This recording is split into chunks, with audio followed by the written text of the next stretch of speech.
You can determine the strength of the linear relationship between two variables by looking at the value of product moment correlation, R.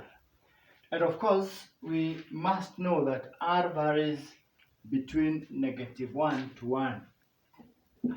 R is greater than -1 and less than 1. And of course, when it can also be equals to when the relationship is very perfect. And when R is equals to 1, we have a linear relationship between two variables, very linear, and the correlation is just around 1 or very much close to 1. When R is -1, then we have a very perfect negative relationship. You can see when one variable increases, the other one decreases. But when R is 0, we clearly do not have a clear straight line, and therefore you can never tell what happens when one to the other variable when one variable increases. So the coefficient or the correlation is 0. And values of R between 1 and 0 indicate a greater or lesser degree of positive correlation. The closer to 1, the stronger or the better the correlation. The closer to 0, the worse the correlation.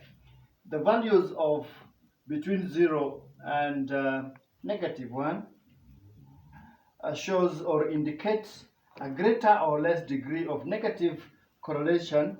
The closer to -1, the better the correlation, but of course negative correlation. The closer to 0, the worse the correlation. And of course, in example 7, we are simply going to highlight a few relationships that are indicated. In diagram A, we have correlation of variables that relate that way, and we can already tell that that is a strong positive correlation. In B, we have variables that are relating this way. You can already tell that is a very strong negative correlation. And in C, we have a relationship that is, yes, positive, but it is not very clear. Yes, positive, but you can see the, or rather the coefficients and the variables are not close along a straight line, so positively correlated but not as strong. And if you look at D, this is C, this is D. D, we have, yes, negatively correlated, but again, not along a clear straight line. So if you may give some numerical values, then we may talk about R being equals to, according to the selections given there, you may say R is equal to 0.97 because that is the highest positive value of R given. If you may want to give R here, you can talk about R being equals to -0.94. Again, that is the highest negative value of R provided.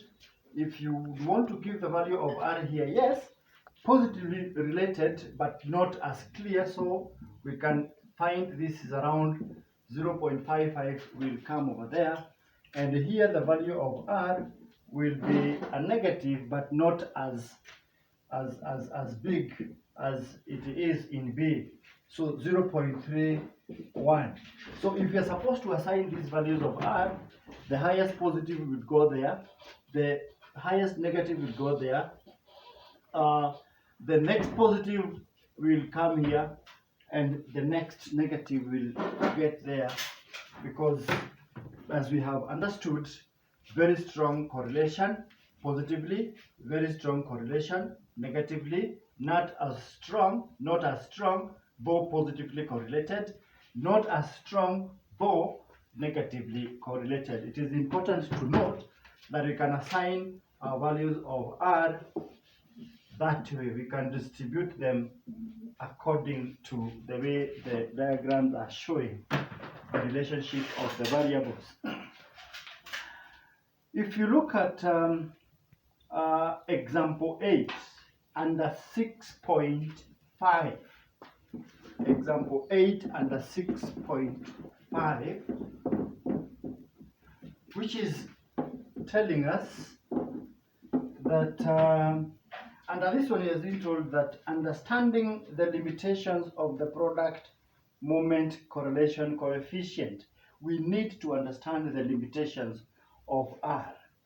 Even if two variables are associated and have a linear correlation, it does not necessarily mean that a change in one of the variables causes a change in the other. This will clearly be understood in example 8. For example, the number of cars on the road has increased and the number of DVD recorders bought has decreased. Is there a correlation between these two variables?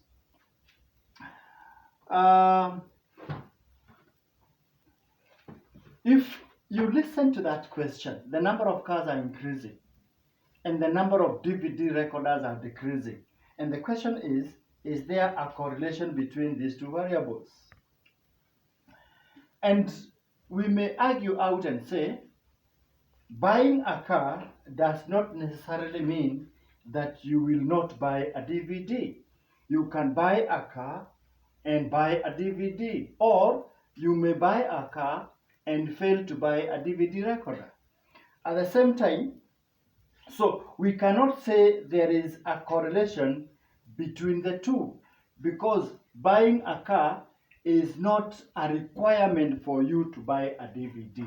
There is no correlation between the two variables.